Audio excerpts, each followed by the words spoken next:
One of the more fun Sylvaneth elements added to the recent battletomes are the sub-factions, is kind of the catch-all term I'm going to call them, and these can be referred to like as storm hosts, enclaves, temples, really anything that displays the diversity within a given army, and it really adds a lot of flavor and character to its many facets. Older battletomes didn't have these. The different kinds of, the subsections, I guess you would say, of a faction were written about, but not fully realized like they are today.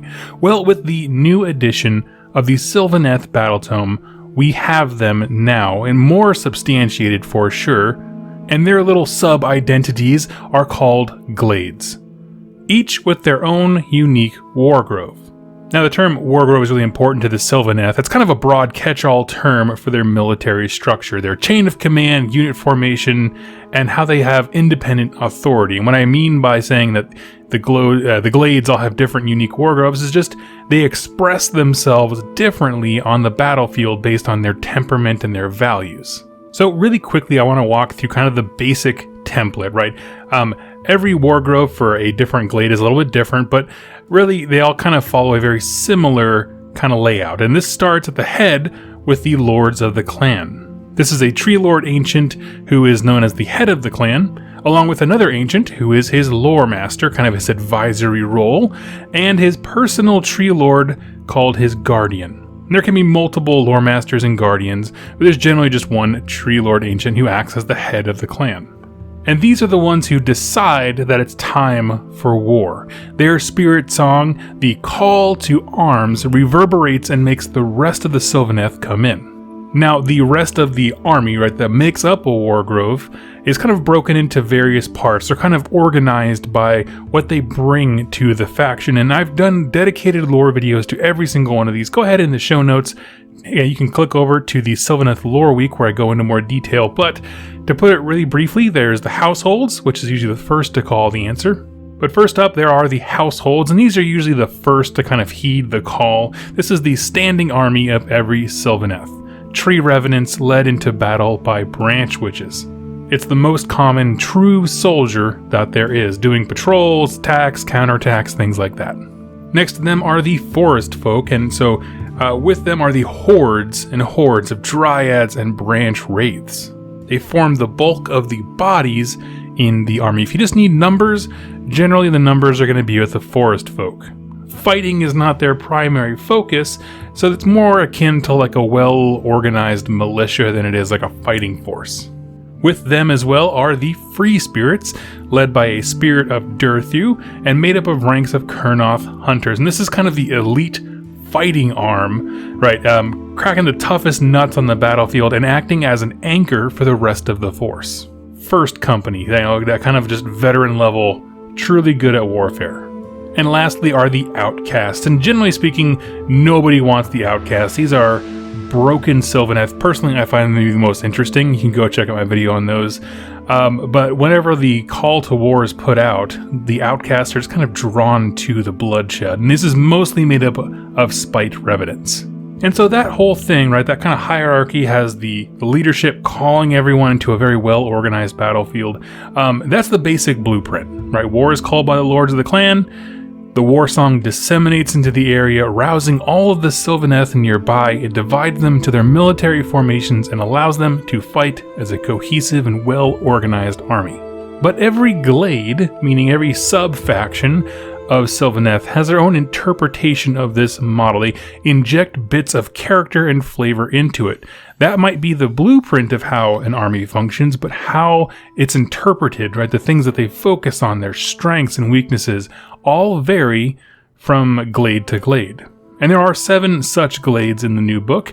3 have a bit more lore than the other 4, but we're going to talk about them all. Starting off with the Oaken Brow.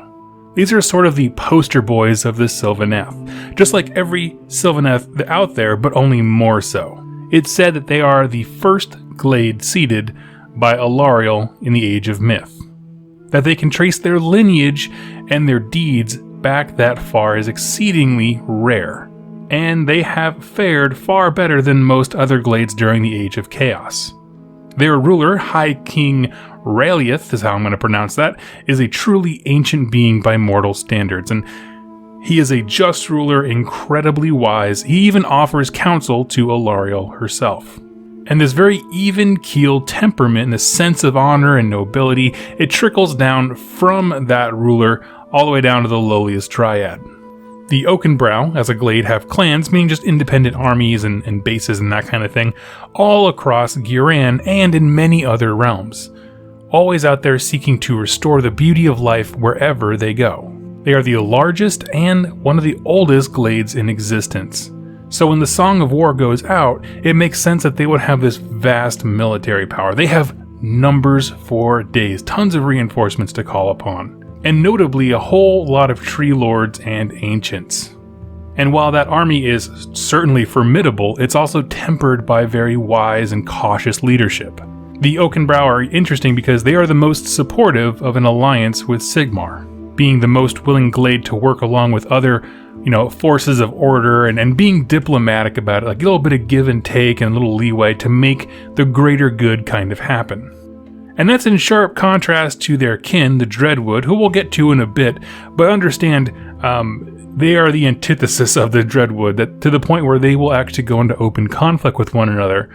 And the dividing line starts with diplomacy, the idea that we can share what we have with others, which is the goodness in the Oakenbrow as their defining feature.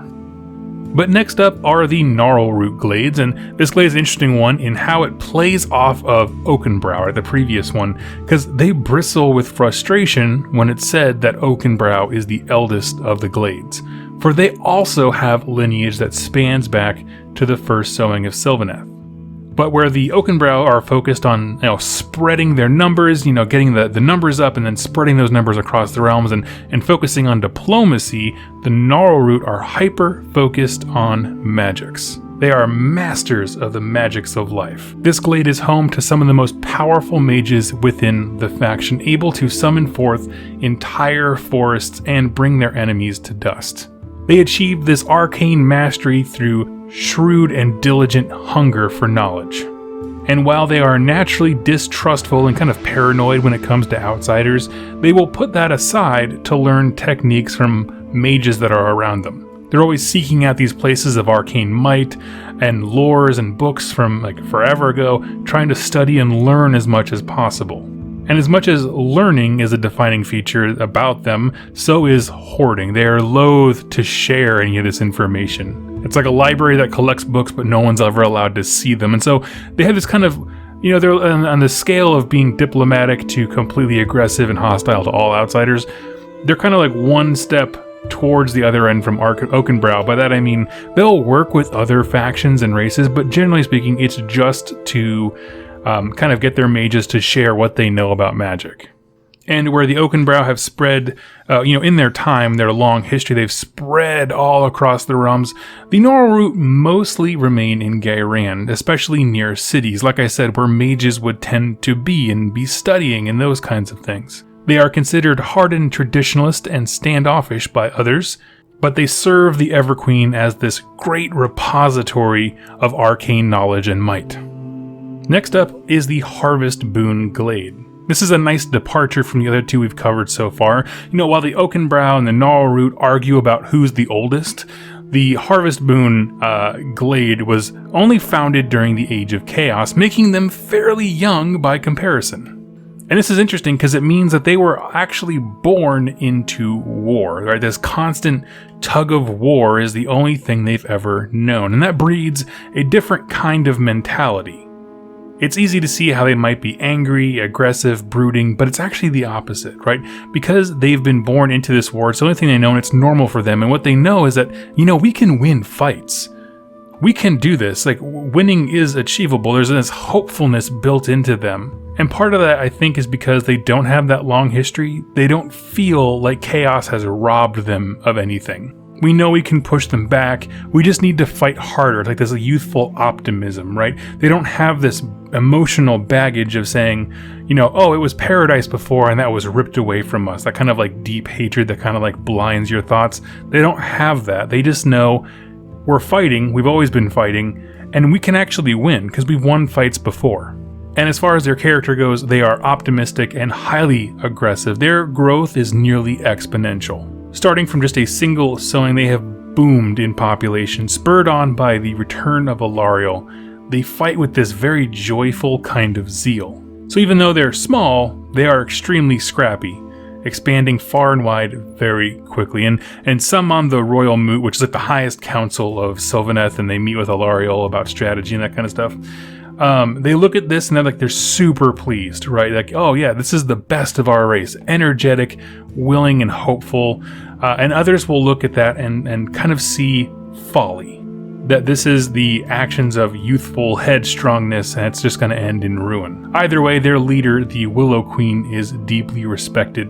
And this glade focuses a lot on the forest folk specifically. That's your dryads as your main fighting force.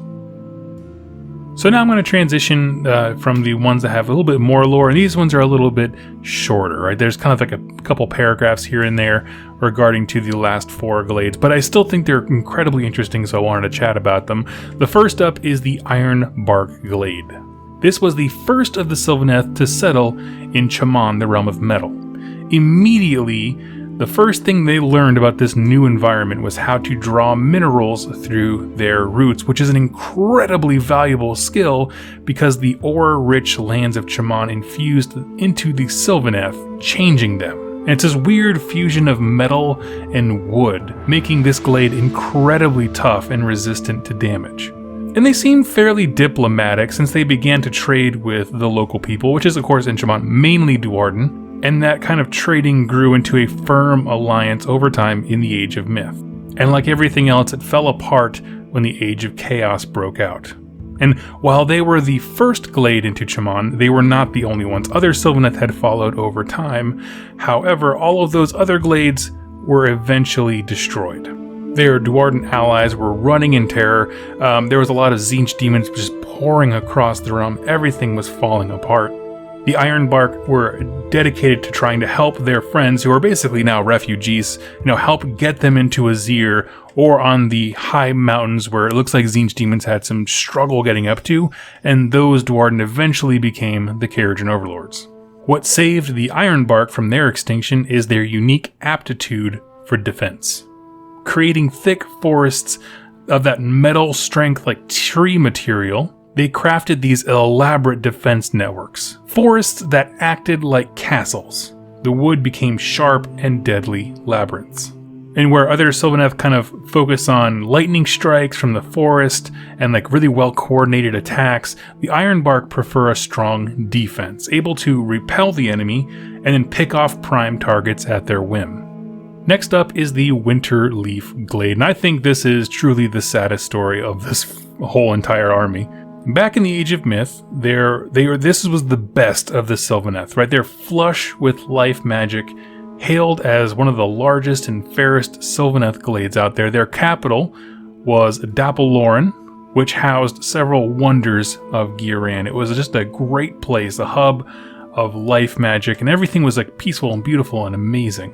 And it was a magical place, exuding everything that is Ghiran, and that all changed, of course, when the Age of Chaos came. Seeing this abundant wellspring of life, Nurgle armies targeted this glade first, and the result was devastating. All that they had built had been rotted away. Well over 3/4 of the population was destroyed in the early kind of opening acts of the Age of Chaos. The rest of them turned into refugees on the run. They went basically out to the frozen wastes to try and run away. They're just constantly on the move.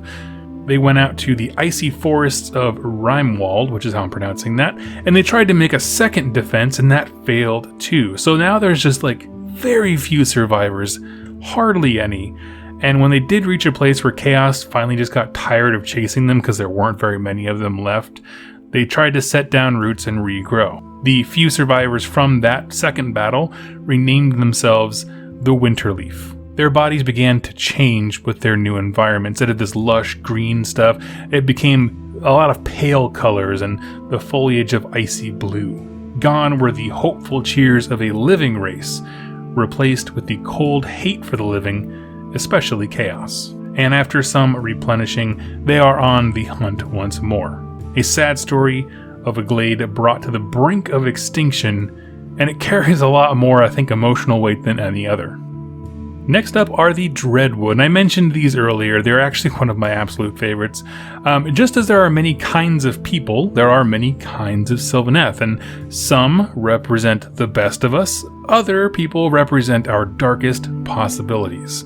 And so it is with the dreadwood glade. Sown into dark and forbidding forests as soul pods, these Sylvaneth embody the kind of dangerous edge that exists in nature. They are spiteful, mistrusting, untrustworthy, and aggressive in the extreme. Whatever capacity for kindness that they had was robbed from them during the Age of Chaos.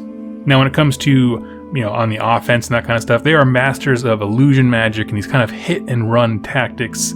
They are fiercely territorial, and sometimes will just go out and kill people for sheer amusement. One thing that is noteworthy about them is how many spite revenants follow them. By that I mean the outcasts, right? No Sylvaneth Wargrove or Glade really wants to have the outcasts around. They're kind of shunned in that society. But those of the Dreadwood are perfectly content to let them follow so long as they cause sufficient destruction upon their enemies. So if we're looking at that whole Wargrove chart again, the idea of the outcasts, most other factions would kind of shoo them away. The Dreadwood are like, no, come on, let's all go to war. Let's kill just to kill. To keep our forests safe, to preserve our way of life. They pop up in a few Black Library stories, and one thing that's consistent about them across all of them is that they are sharply opposed to any form of diplomacy or teamwork. They are driven solely by the destruction of any who impede upon their land. And it's easy to ask, why would Alariel want these guys? But here's the thing. First of all, like I said, they represent the wide spectrum of Sylvaneth that are out there, just as there are a wide spectrum of people on the planet. But secondly, if things go bad, it's not a bad thing to have these on your side, right? You'll take the help you can get. They are allies of convenience in the extreme, and allies is in strong air quotes at that point. But you just need to have someone who's willing to get their hands dirty sometimes, and that is definitely the Dreadwood. Now, the last of the glades in the book is the Heartwood glade. And so we're going to move away from the emo glades that we just talked about, right? The ones that have lost everything or are just kind of dark and gloomy. And the Heartwood are fun because they're actually touted as being the most courageous of all the glades. They are close allies and kin with the oaken brow, which makes them outright distrustful and even openly aggressive towards the Dreadwood. And this glade has been on the front lines since the Age of Chaos began. It never lost its heart. The thing that makes them so unique is they've also long worshipped Kurnoth in addition to Alariel. In fact, they are the ones who recovered the Spear of Kurnoth for the Everqueen. Now, sadly, at this point, we don't have a ton of lore on Kurnoth. I wish there was more, but we know his spirit is stirring somehow. Because the Kurnoth hunters, right, those of the free spirits, are on the rise. And the Heartwood specifically have made every effort to greet them. So like I said, when you're talking about that basic blueprint of Wargrove, they really focus on free spirits. Lots of Kurnoth hunters, Spirit of Dirthu, that kind of stuff. And they're excited to kind of bring together more parts of their fallen deity. By that I just mean have him represented more on the battlefield with Kurnoth hunters and things like that. And so that's it. That's all 7 of the glades. And so I want to talk for a minute about why I think this is also cool. Well, more than any other battletome, I think this one showcases internal diversity the best. Right? If you look at Stormhost, it's the same basic idea. They all have different temperaments and motivations, but they're all fundamentally the same, right? They're all on the same page, so to speak. And they'll work together without any question. The same goes for most of the sub-factions in other books. You can argue the ones in say the Khorne book, they all have a narrative reason for fighting and competing against one another, but for the most part, everyone's kind of on the same page. But here, you look at Oakenbrow and Dreadwood, and it's more than we don't like that guy, right? It's the level of contempt where it's if I see you again, I'll kill you, right? Just upfront aggression. And I think that's tied to the nature of the Sylvaneth so well, that their spirits seem so malleable, right, depending on where they are planted. If you don't know from the Sylvaneth lore, where the soul pod for your grove or glade is planted will affect its temperament when it sprouts forth. And then you combine that with the experiences that glade has had. And like I said, we've seen in multiple books that soul pods being put in different places creates different moods, but it goes significantly deeper than like, I'm chipper or I'm emo, right? It's a fundamental worldview. It's how they perceive each other. It's how they perceive outsiders and diplomacy and their interests and how and why they fight. And it's that malleability, the fact that they can change themselves, right? Or just be different based on where they are geographically. I just find deeply interesting, and I really, really enjoy it. As far as the ones I think are the coolest, Dreadwood and Ironbark are absolutely my favorites. I love the idea of, you know, the forest as a metal castle that is just so cool sounding. Sounds like a metal album cover.